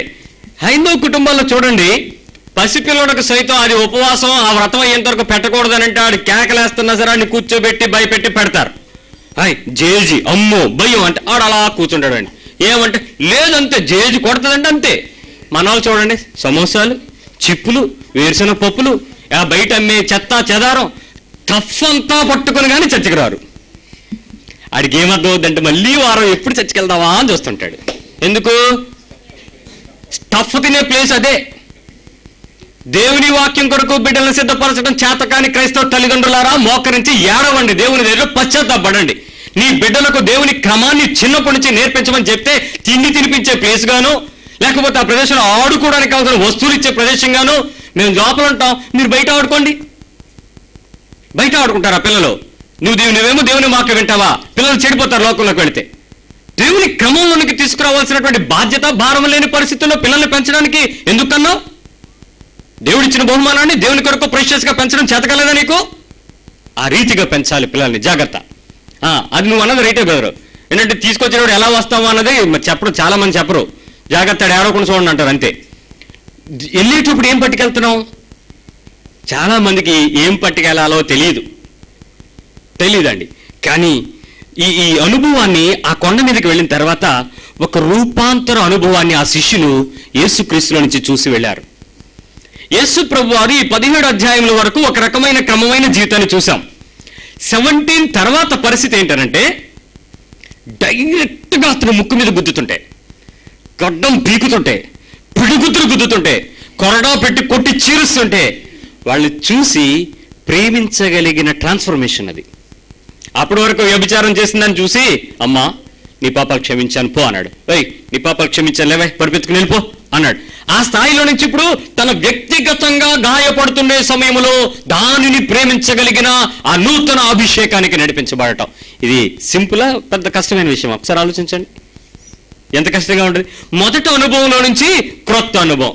నేను చాలా మందిని చూశాను, క్రైస్తవ కుటుంబాలు సంఘాలలో చాలా లోతుగా, అంటే చాలా బలంగా, చాలా స్థిరంగా పాతుకుపోయిన తర్వాత చర్చి ఆస్తులు అమ్ముకొని కోట్ల చుట్టూ తిరుగుతున్న వాళ్ళని చూశాను. చర్చికి సంబంధించిన పదవులలో తలకాయలు బద్దలు కొట్టుకున్న వాళ్ళని చూశాను. ఏది లోతుగా పాతుకున్న తర్వాత, ఇక్కడ లోతుగా ఎదిగిన తర్వాత ఆ రూపాంతర అనుభవము ప్రేమించి క్షమించే అనుభవానికి తీసుకురావాల్సి వచ్చింది. ఇక్కడ వీళ్ళు ఏం చేస్తున్నారంటే, కక్ష గట్టి నీదొక గ్రూపు నాదొక గ్రూపు, ఆ పాస్టర్ ఉండాలా ఈ పాస్టర్ ఉండాలా, నువ్వు నాయకుడువా నేను నాయకుడువా, లేకపోతే వాళ్ళు మన దగ్గర ఉండాలా ఉండకూడదా అనే నిర్ణయాలు తీర్పులు తీసుకునే స్థాయికి ఎదిగారు. నిజమైన రూపాంతర అనుభవంలోనికి నీ మనస్సు ఇంకా మారిందా మారలేదా? నీ ఫలింపు బయటకు సంబంధించినంత స్థాయిలో బంగారం కొనుక్కున్నావా, ఇల్లు కొనుక్కున్నావా, కారు వచ్చిందా, పిల్లలు పుట్టారా, ఉద్యోగాలు వచ్చాయా, అమెరికా వెళ్ళారా, పాస్పోర్ట్ వచ్చిందా, ఈ విషయాలు కావు. ఏమిటి నీ మనస్సులో ఏ స్థాయిలో రూపాంతర అనుభవానికి నువ్వు వచ్చావో అది నీవు ఎదుగుదలకు ఒక ఖచ్చితమైనటువంటి గుర్తు అన్న విషయాన్ని నువ్వు గుర్తుపెట్టుకో. ఇక్కడ ఒక మాట గుర్తుపెట్టుకోవాలి, నువ్వు ఎంత ఎక్కువగా నువ్వు మారితే ఆ మారిన స్థాయిని బట్టి నీ దృష్టి మారుతుందండి, నీ దృష్టి మారిపోద్ది. ఒక మాట చూడండి, 2 కార్లు ఉన్న వాళ్ళకి ఇంకో కారు కొనుక్కున్నప్పుడు వాళ్ళు ఏమన్నా అద్భుతంగా చూస్తారా? సైకిల్ ఉన్నోడు కారు కొనుక్కొనివ్వండి, తుడుస్తూ ఉంటాడు ఉదయం కింద నుంచి, టైర్ల దగ్గర నుంచి. ఎందుకంటే నూనె రాయడం అలవాటు కదా సైకిల్కి, దీనికే రుద్దుతాడు. ఇంకా ఏంటి తేడా? వాళ్ళకి అది అలవాటు. ఇది ఒక ప్రత్యేకత. క్రైస్తవ జీవితంలో ఎదుగుతున్న కొలది నీవు చూసే వస్తువులను, మనుషులను, పరిస్థితులను, కష్టాలను, వేదనలను నువ్వు చూసే స్థాయి ఏమవ్వాలి? మారిపోవాలి. ఎందుకు మారట్లేదు? ఎందుకు ఇంకా విషయాలలో ప్రాచీన స్వభావాన్ని వదలలేకపోతున్నా? శరీరం చెప్పినట్టు వింటున్నారు, మరి ఫలించారా ఫలించలేదా? ఈ ప్లాస్టిక్ చెట్లలాగా ఉంటున్నారా? అక్కడ ఫలింపు చూడడం మారిపోవాలి.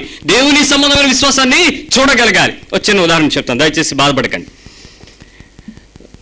దేవుని ఉచితమైన కృపలో దేవుడు ఒక కారు ఇచ్చాడు, పరిచర్య కొరకు వాడమని కారు ఇచ్చాడు.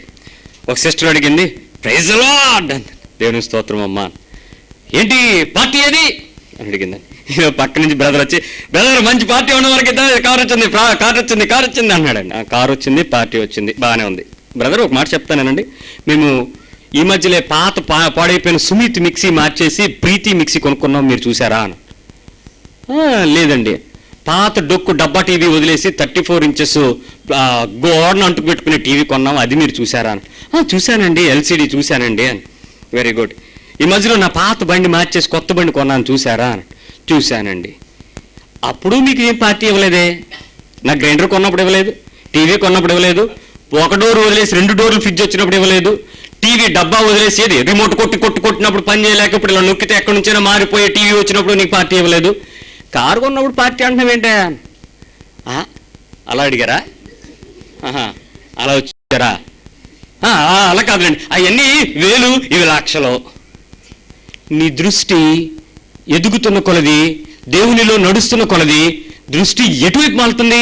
వస్తు సంబంధమైన విషయాలలో దీవెన కొరకు నడుస్తున్నావా? అప్పుడు నాకు అనిపించింది, ప్రభువా వీళ్ళందరూ అంటున్న దాన్ని బట్టి నాకేదో వస్తువు వచ్చిందని నా హృదయంలో ఉప్పొంగితే తీసేది, నా దగ్గర ఉంచొద్దు. ఇది నేను కలిగి ఉన్నాను కాబట్టి నా తోటి వారికి ఎవరికైనా లేదని చులకనగా చూడడానికే కనుక నా మనసు నన్ను ప్రేరేపిస్తే ఆ వస్తువు నాకు కొద్ది తీసేయి. స్పష్టంగా ప్రార్థన చేసిన తర్వాత ఆ వస్తువుని పట్టుకోవడం కృపించాడు దేవుడు. అప్పుడు అనిపించింది ఏంటంటే, ప్రభువా ఈ రోజు నుంచి నువ్వు ఇచ్చిన దానిని బట్టి నశించిపోతున్న ఆత్మల కొట్టుకు భారం కలిగి నేను ఇంకొక ఎక్కువ దూరం ప్రయాణం చేయాలి, ఎక్కువ సమయాన్ని సద్వినియోగం చేసుకోవాలి. సుఖవంతమైన సౌకర్యవంతమైన ప్రయాణం కాదు, సమయాన్ని అర్థవంతంగా ఉపయోగించుకునేటట్టు దాన్ని నేను వాడగలిగినప్పుడే ఆ వస్తువుని నేను నీ పరిచయలో వాడగలిగినట్లు. అంతేగాని మంచిగా ఉందని చెప్పి దానిలో రోజుకు అలా బీచ్ చుట్టూ ఒక రౌండ్ వేసి తిప్పకపోతే పాడైపోద్దని దాన్ని మెయింటైన్ చేస్తావా? నిన్ను మెయింటైన్ చేయడానికి అది ఒక వస్తువుగా ఉపయోగపడుతుంది. నీ దృష్టి ఎలా ఉంది? ఎదుగుతున్న కొలది వస్తువులను చూడడం, మనుషుల యొక్క పరిస్థితులను చూసి దన్నాలు వంగిపోవడం, ఇవి మారాలి. నువ్వు రూపాంతరం పొందే కొద్దీ ఎలాంటి స్థాయిలో నువ్వు పెరుగుతావో ఒకసారి జ్ఞాపకం చేసుకుందాం. యెషయా గ్రంథం 55వ అధ్యాయంకి రండి, 8-9 వచనాలు చదువుదాం. యెషయా గ్రంథం 55, 8-9 వచనాలు. ఒక్క నిమిషం సిస్టరు, నన్ను అందరూ ఓ చెడ్డ అన్నయ్య అంటారు మా పిల్లలు. చెడ్డ అన్నయ్య ఏంటంటే ఎంత బాగా చేసినా అన్నయ్య మెచ్చుకోడండి అంటారండి. మెచ్చుకోడు. మరి నేనేమో ఆలోచిస్తాను, నేనైతే ఎలా చేస్తానో నాకంటే నా పిల్లలు ఎలా చేయాలనుకుంటానండి? అంతే కదా. బాగా చేయకపోతే బాగా చేయలేనోడు కూడా ఎక్స్ట్రా చెప్పేస్తానా? నేను అలాగ అనుకుంటాను. వీళ్ళు అనుకుంటారు, ఎంత కష్టపడి తప్పు దొరికేస్తారా ఈయన దగ్గర, ఛే ఈ కళ్ళు ఏం కళ్ళు. కానీ నిజమే, నా కళ్ళకే కనబడతాయి ఎంత ప్రయత్నం చేసినా. కానీ దేవుడు నీకు అలాంటి ప్రదేశంలో పెట్టడం యొక్క ఉద్దేశం ఏంటో ఎప్పుడైనా ఆలోచిస్తే ఆ మర్మం నీకు బయలుపరచబడుతుంది పిల్లరా. ఒకసారి చూడండి, ఆయన తలంపులు ఎలా ఉన్నాయంట అంటే, ఇప్పుడు నువ్వు నిజంగా నీ తలంపులతో దేవుడిని చూస్తున్నావా? దేవుని తలంపులలో నువ్వు చూసుకుంటున్నావా? మనం ఎలా చూస్తున్నావు? మన తలంపులతోనే దేవుడిని చూడాలనుకుంటున్నావు తప్ప నీ ఆలోచనలు ఆయన ఆలోచనలు వంటివి కావు అన్న విషయం మర్చిపోతున్నావే.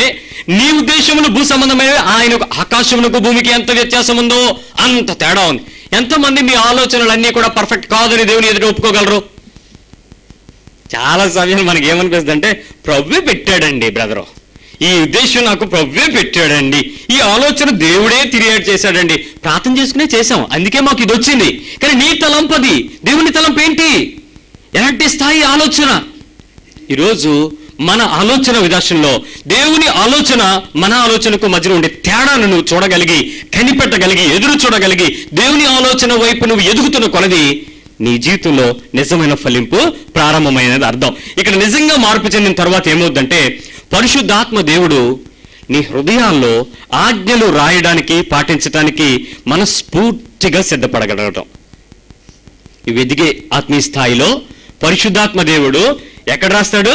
నీ హృదయంలో ఆజ్ఞలు రాస్తాడు, స్పష్టత ఇచ్చేస్తాడు, క్లారిటీ ఉంటుంది. నువ్వు చేసేది ఇది కాదు, ఇది మంచిది, ఇది చెడుది.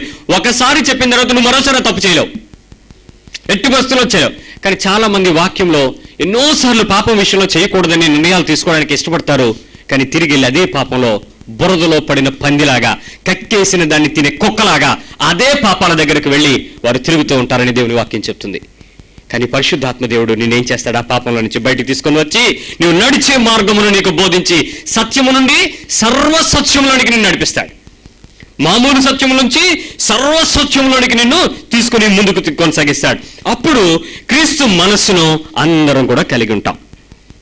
అది నిజమైన మారు మనసును పొందుకునేటప్పుడు వచ్చేటువంటి పరిస్థితి. అలాంటి పరిస్థితుల్లో మనం ఈ లోక సంబంధమైనటువంటి ధనం కానీ, అన్నం కానీ, ఆ కోరికలు కానీ, లేక వ్యామోహాలు కానీ, లేక నీవు అనుకునేటువంటి భూ సంబంధమైన అవసరతలు అనేవి కానీ, లేక శత్రువులు కానీ, నిరాశ కానీ, లేక లోక సంబంధమైన ఏ పరిస్థితుల్లో కూడా నీవు వాటి చేత లోబడవు. వాటి మధ్యలో నువ్వు సంతోషంగా, ఆనందంగా, ఉల్లాసంగా, ఉత్సాహంగా ప్రతి క్షణము దేవునితో అనుభవించేటువంటి ఆ గొప్ప అనుభవానికి మనలందరినీ నడిపించడం నిజమైన రూపాంతరం పొందినటువంటి అనుభవం, నిజమైన రూపాంతరత. ఇక్కడ గమనించాల్సిన పరిస్థితి లూకా సువార్త 17వ అధ్యాయంలో 1-2 వచనాల్లో ఉన్నాయి. అభిప్రాయ భేదాలు అనేవి ఖచ్చితంగా వస్తాయి. ఇలాంటి సమయాలలో మనం పూర్తిగా మారు మనసు పొందాం అనుకోండి, అప్పుడు ఏమంటారు తెలుసా అండి? పోలే వాళ్ళు ఏది చేశారో వదిలేద్దాంలే అంటారు. అప్పుడు ఏమంటారు? బుద్ధి చెప్పొద్దు, అలా వదిలేస్తావా? ప్రతి ఒక్కరు వదిలేస్తావా? వదిలేస్తే ఏమైపోతారు? ఆడు రేపు పొద్దున్న నీ మీదకి వచ్చేస్తే అంటే పోన్లే దేవుడు చూసుకుంటాడు, దేవుడు ప్రేమిస్తున్నాడు కదా, వదిలే, ఒక ఆయన వదిలే అంటాడండి. వీళ్ళేమంటారు? నువ్వు వదిలినా నేను వదలను అంటారండి. ఈ ఇద్దరు మధ్యలో అభిప్రాయ భేదాలు అనేవి ఎప్పుడూ సాగుతూనే ఉంటాయి. చదవండి వచనం. అభ్యంతరములు రాకుండా ఉండడం అసాధ్యం. కానీ ఎవని వలన వచ్చును వానికి శ్రమ. ఒకవేళ అభ్యంతరం నీ వల్ల గనక వస్తే శ్రమ ఎవరికి? అలాంటప్పుడు నేనేమవ్వాలి? బ్రదర్, ఈ విషయంలో నేను బాగా కౌంటర్ అవుతున్నాను, ఈ విషయంలో నేను వ్యతిరేకించబడుతున్నాను, కాబట్టి ఈ పరిస్థితుల నుంచి నేను దాటి దేవుని పక్షంగా నేను నిలబడగలగాలంటే, దేవునికి ఇష్టమైన పరిస్థితుల్లో నిలబడగలగాలంటే నేను ఒక నిర్ణయం తీసుకోవాలి, నేను ఒక ఆలోచన కలిగి ఉండాలి. వెంటనే ఎలాంటి ఆలోచన తీసుకోవాలి? సరే, ఈ విషయంలో నేను ఎక్కువ అభ్యంతర పడుతున్నాను కాబట్టి నేనే తగ్గిపోతున్నాను. ఎందుకు? శ్రమ వస్తుంది. లేకపోతే నీ మనస్సులో నువ్వు గింజుకుంటావు, దేవుని యొక్క మాట పని చేయదు, దేవుని యొక్క ఆత్మ నీలో పని చేయడానికి అవకాశం ఇవ్వకుండా నువ్వే ఆటంకపరుచుకుంటున్నావు. కాబట్టి అక్కడ నువ్వు చాలా శ్రమను అనుభవిస్తావు ప్రియులారా. దాన్ని మనం గెలవడం నేర్చుకోవాలి. ఇది నిజముగా ఎవరైతే దేవుని యొక్క ఆలోచన ప్రకారము మీ మనస్సులను రూపాంతరపరుచుకొని ప్రేమించగలిగిన సంపూర్ణతలకు నడిపించబడతారో వారికి ఆత్మీయమైన ఫలింపులో వారు ముందుకు వెళుతున్నట్లు. ఆఖరిగా మరొక విషయాన్ని చెప్తాను. ఆఖరిగా ఇప్పుడు ఒకసారి గుర్తు చేసుకుందాం. మొట్టమొదటిది స్వంతాన్ని గురించి చూడకుండా బ్రతకడం. 2 నీతి మాత్రమే కాదు, మంచితనము కలిగినటువంటి విశ్వాస జీవితాన్ని చూపెట్టడం. 3 క్రమశిక్ష కలిగిన ప్రార్థనా జీవితం. 4 మన మనస్సును రూపాంతరపరుచుకునేటువంటి జీవితం. 5 పాపుల ఎడల లోకంలోనూ పాపముతో రాజీ పడే వారితోనూ ప్రేమ కలిగి జీవించుట. ప్రేమ కలిగి జీవించుట. ఎవరెవరితో? పాపులతో, లోకంలో ఉండేవారితో, పాపముతో రాజీ పడేవారితో. నిన్న ఒక బ్రదర్ వచ్చాడు. నమస్కారం అన్నాడండి. నమస్కారం బాబు, ఏంటన్నాడు. అందరం కలిసి సరదాగా చేస్తున్నాం సార్ అన్నాడు. ఏంటన్నాను. వినాయక చవితి సార్. ఎక్కడ అన్నాడు. మన వీధిలోనే సార్ అన్నాడు. ఇల్లతే అన్నాడు. పుస్తకం ఎంత రాయమంటాడు. సార్ భోజనం ఇస్తారా అన్నాడు. ఏం భోజనం పెట్టమంటావా? భోజనం కాదు కానీ ఇంకేమన్నా చెప్పా. బొమ్మ ఇస్తారా అన్నాడు. బొమ్మ కాదు కానీ ఇంకేమన్నా చెప్పు. పోనీ మైక్ సెట్టో అన్నాడు. అది కాదు. ఓ ప్రోగ్రామో అన్నాడండి. ఇంకేమైనా చెప్పరా బాబు అన్నాను. అంటే మీరే చెప్పండి సార్ అన్నాడు. ఒక 50 రూపాయలు తీసుకోనా. వాడు ఏదో ఇచ్చేస్తాను అనుకున్నాడండి. అన్న తర్వాత అన్నాడు, తీసుకో, తప్పే ఉంది, 50 రూపాయలు తీసుకో, ఏదో చేస్తున్నావు చెయ్యి, కానీ ఒకరోజు నువ్వు సత్యం తెలుసుకోవాలి. అదేంటంటే మనిషి తలకాయ ఉండాలి, ఏనూ తలకాయ పెట్టకూడదు. అది నీకు తెలుసుకుంటావు ఒకరోజు. ఈరోజు నేను తెలుసుకుని ఇక్కడికి వచ్చాను, నీకు తెలియదు కాబట్టి ఆ తొండంకి దండ వేస్తున్నావు. ఒకరోజు వస్తావు, ఇక్కడే కూర్చుంటావు. ఇదిగో ఇది చర్చి, దాని లోపలికి రా చూడు అన్నాడు. మొత్తం చూశాడండి. అయ్యగారు చర్చా? అవును చర్చి.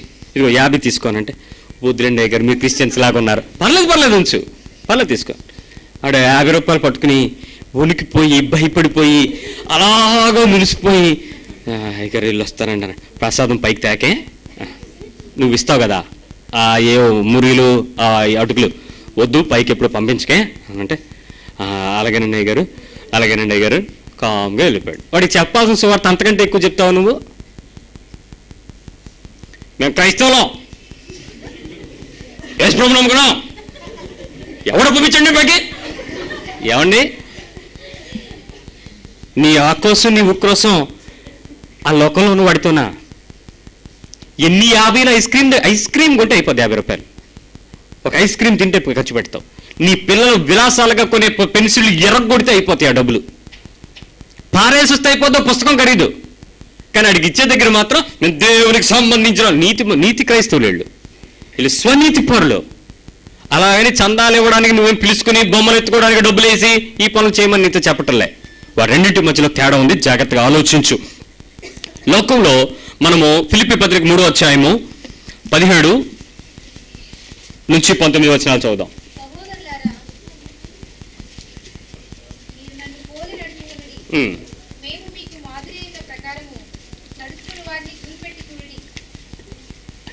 ఇక్కడ సహోదరులారా, మీరు నన్ను పోలి నడుచుకునుడి, నేను మీకు మాదిరిగా ఉంచిన దాని ప్రకారం నడుచుకుని వారిని గురిపెట్టి పొండుడి. ఇక్కడ 2 విషయాలు చెప్పాడు. 2 విషయాలను కొంచెం ఆలోచించండి. 2 రకాల ప్రజలు ఉన్నారు. ఒకటి సౌలులాగా జీవించేటువంటి జీవితము కలిగినటువంటి వారు. వీళ్ళు ఏమనుకున్నారు? సౌలు మొదటి జీవితం ఏంటి? యెహోవా దేవుడు కదా, ధర్మశాస్త్రం ముఖ్యమైనది కదా, యేసు ప్రభు దొంగడు కదా, ఆయన మాట ఎవడనే ఇంటి వాళ్ళని చంపాలి కదా, కాబట్టి స్టెఫెన్ రాళ్ళతో కూడా చంపినటువంటి ఆత్మీయమైన ముసుగులో ఉన్నటువంటి ఒక క్రైస్తవ్యం. వీళ్ళు ఏమంటారంటే, అమ్మా మీరు చనిపోతే నరకానికి పోతారు, మీరు బాప్తిజం తీసుకోవాలంటే నేను మళ్ళీ తీసుకోను బాబా. ఏమ్మా బాప్తిజం తీసుకోకపోతే చచ్చిపోతావు కదా అంటే, ఎవరు చెప్పారు 2-3 సార్లు తీసుకోమని? మా అన్నయ్య చెప్పాడు, మా తాతయ్య చెప్పారు, మా నాన్నగారు కూడా చెప్పారు, మా అమ్మ కూడా చెప్పింది అక్కడికి బాప్తిజం తీసుకోవద్దని. బాప్తిజం తీసుకోకపోతే చచ్చిపోయి నరకానికి పోతావమ్మా. చిన్నప్పుడు చిలకరించారు, చిన్నప్పుడు నీళ్ళు చిలకరించారు, నా మీద చిలకరించారు, నేను కన్ఫర్మేషన్ కూడా తీసేసుకున్నాను అందండి ఆవిడ. నువ్వు కన్ఫర్మ్ అయ్యావా లేకపోతే ఇంకేదో అయ్యావా, నువ్వు మునిగావా లేదా అని బైబిల్ చెప్తుంది. వీళ్ళు ఏమంటారండి, వీళ్ళని సౌల్ టైప్. వీళ్ళు వాళ్ళకున్న సిద్ధాంతాలు వాళ్ళే, వాళ్ళకున్నటువంటి పద్ధతులు వాళ్ళే, వాళ్ళ అయ్యగారే వాళ్ళకి దేవుడు, ఇంకే విషయంలో లోపడినటువంటి ఆ రకమైన క్రైస్తవం. ఇది మొదటి గుంపు. రెండో గుంపు ఏంటంటే, మేము మారిన ప్రకారము మాతో మారిన వారిని కూడా చూసి మీరు కూడా మారండి. ఇది రెండవ గుంపు. ఏ గుంపులో ఉండడానికి ఇష్టపడతారు? మొదటి గుంప రెండో గుంప? కొంతమంది మొదటిలో నుంచి ఇటు వస్తారు, ఇటు నుంచి అట్టేస్తూ ఉంటారు. ఏది బాధపడిపోకూడదు. అందుకనే అటు వెళ్ళిపోయి పొద్దున రాత్రి ఇటు జాగ్రత్త. ఏ 2 వైపుల కాళ్ళు వేసావో నీ పడవ ఎటు వెళ్ళిపోద్దో తెలియదు. ఆ తర్వాత నువ్వేమవుతావు నీకు తెలుసు. గమనించండి, ఈరోజు లోకంలోకి వెళ్ళే కొద్దీ, క్రీస్తు పోలికలో మనం వచ్చే కొద్దీ మనము వ్యక్తులతో డీల్ చేసే పద్ధతి మారిపోవాలి. ఆత్మీయ జీవితంలో ఎదుగుతున్న కొద్దీ నీ ఆత్మీయ జీవితపు ఫలింపు పూర్తి స్థాయిలో మారిపోవాలి. ఎలా మారిపోవాలి? ఎలా హ్యాండిల్ చేయాలి? అన్యులను చూసినప్పుడు నీకు ఎలా ఉంటుంది? పాపలను చూసినప్పుడు మనకి ఎలా అనిపిస్తుంది చెప్పండి? ఎవరైనా మంచి పాపంలో ఉన్నాడు కనపడ్డాడు అనుకోండి, మనకి ఏమనిపిస్తుంది? ఒకటో కెత్తను గుర్తు వచ్చేస్తుంది. ఎవరికి? సౌలు గ్రూప్ వాళ్ళకి. సౌలు గ్రూప్ వాళ్ళకి ఏమని? అపహాసకులు కూర్చుండు చోట కూర్చుండొద్దు, పాపుల మార్గంలో నిలవద్దు. ఇది గుర్తొచ్చి చిచి చి చి దొరికింది. యేసు ప్రభు రా, నేను లోకం ఎంతో ప్రేమించాను రా. ఆయన చేతులు చాస్తాడు, నువ్వేం చేస్తావు అంటే ఇచ్చేసి చేతులు కడిగేసుకుంటావు. వెళ్ళి బురదంటూ పోయిందేమో ఎక్కడైనా మలినం. నీ హృదయంలో ఉన్న మలినానికి చేతులు కడుక్కుంటూ ఉపయోగం ఏంటి? అది నీ శరీరం అంతా పాడు చేస్తుంది. మారాల్సినటువంటి జీవితంలో రెండవ తెగకు చెందినటువంటి స్థాయిలో ఆత్మీయమైన ఫలింపు వస్తుందా లేదా?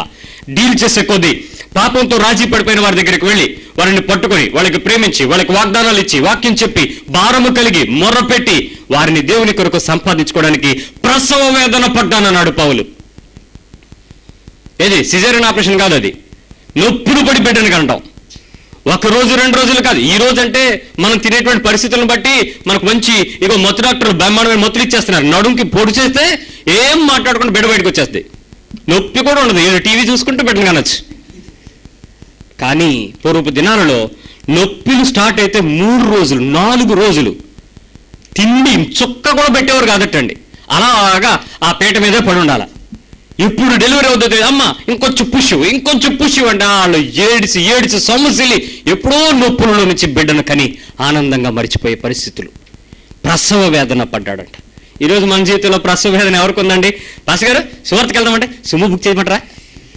సువార్తకు సుమోనా సైకిల్ కావాల్సింది? సైకిల్ తొక్కడమా ఏంటి అక్కడికే అంత దూరమే? అవును పిల్లరా, ఆ రోజుల్లో నీతిమంతులైనటువంటి దైవ సేవకులు సైకిల్ మీద బైబిళ్ళు పట్టుకుని పెట్రోమాక్స్ లైట్లు పెట్టుకుని పట్టుకెళ్తే ఇప్పుడు సుమో మీద సౌండ్ సిస్టమ్ కట్టు తిరుగుతున్నారు వీళ్ళు. మారిపోయిన ఆత్మీయ జీవితంలో మన పోలికను చూపించడానికి బదులు ఎక్కడ సొఫిస్టికేటెడ్ లైఫ్ దొరుకుద్దా, ఏ ప్రదేశంలో కమర్షియల్ గా భయపెట్టి బతకచ్చా, క్రీస్తు పోలికను చూపించడం ముఖ్యం. బైబిల్ ట్రాక్స్ ప్రింట్ చేసుకుని కట్టలు బండి మీద వెళ్ళి ఒక ఆయన అన్నాడు, పాస్ గారు 1 గంటకి హెలికాప్టర్ బుక్ చేస్తే ఎంత అవుతుంది? 50,000 అడగండి అన్నాడు. అడిగాను, నేవీ బ్రదర్ వచ్చాడు, కమాండర్ గారు. సార్ 1 గంట హెలికాప్టర్ని బుక్ చేస్తే ఏంటంటే దేనికి కావాలి చెప్పండి, మీకు ఎందుకు హెలికాప్టర్ కావాలి చెప్పండి అన్నాడు. ఏం లేదండి, మా వాళ్ళు 1,00,000 ట్రాక్స్ కొన్నారు బైబిల్ సొసైటీ ఆఫీస్లో, హెలికాప్టర్ మీద తీసుకెళ్ళి ఉప్పుకొని ఊదేద్దాం పైనుంచి అన్నాడు. అప్పుడంట విశాఖపట్నం అంతా పొరుచుకుంటాయటండి సువార్త. ఏజెన్సీ కూడా కొన్ని ఎగిరిపోతాయి అన్నాడండి. ఎగిరిపోతాయి. అది ముఖ్యమా? ఒక మనిషి దగ్గరికి వెళ్ళి వాడి తప్పును చూపించడానికి ప్రేమిస్తూ దేవుడు నిన్ను ఎంత ప్రేమిస్తున్నాడో నీలో ఉన్న ప్రేమను బట్టి అవతలవాడికి చూపించడం ముఖ్యమా? ఏదండి ముఖ్యం? సువార్త చెప్పడం ఎంతమందికి తెలుసు? చెప్పండి ధైర్యంగా, నాకు తెలుసని చెప్పండి. సువార్త చెప్పడం తెలుసా? చాలా మందికి వాళ్ళు అడిగే ప్రశ్నలకు ఏం చెప్పాలో తెలియదు కాబట్టి ఎక్కడికి వెళ్తున్నావు అనంటే చర్చికి అని ఒకటే చెప్పగలరు, ఇంకే సువార్త చెప్పలేరు. నేర్చుకుందాం, క్రీస్తులో అభివృద్ధి పొందటం నేర్చుకుందాం, సువార్త ప్రకటించడానికి మనం ఏం చేయాలో నేర్చుకుందాం, దేవుని యొక్క వాగ్దానాన్ని ప్రకటించడానికి మన జీవితపు ఆత్మీయత ఏ స్థాయిలో ఫలించాలో నేర్చుకుని దాన్ని చూపిద్దాం ప్రజలకు. ప్రతి ఒక్కరూ ప్రార్థనాపూర్వకంగా సిద్ధపడండి. ఎప్పుడూ కూడా దేవుని గురించి మనం రెండో గ్రూప్లోకి మారే కొద్దీ నీ జీవితంలో సంపూర్ణత తయారవుతుంది. సంపూర్ణత. అప్పుడు నువ్వు సిలువకు శత్రువులుగా ఉండవు, హృదయానికి వ్యతిరేకంగా ఉండవు, లోకానికి పెంటగా ఎంచబడతావు. దేవునికి మాత్రం నువ్వు క్రీస్తు సువాసనగా ఎంచబడతావు. ఏ స్థాయికి ఎదుగుదాం చెప్దాం. నిజమైన ఫలింపు ఆర్టిఫిషియల్గా కాదు, స్వతహాగా మన ఆత్మీయ జీవితంలో సంపూర్ణంగా మీరు బహుగా ఫలించడం వలన మీరు తండ్రిని మహింపరుస్తారు. అందువలన మీరు ఆయనకు శిష్యులు అనబడతారు. ఎంతమంది శిష్యులు ఉన్నారు? ప్రార్థన చేద్దాం. శిష్యులందరూ తలలో ఉంచండి.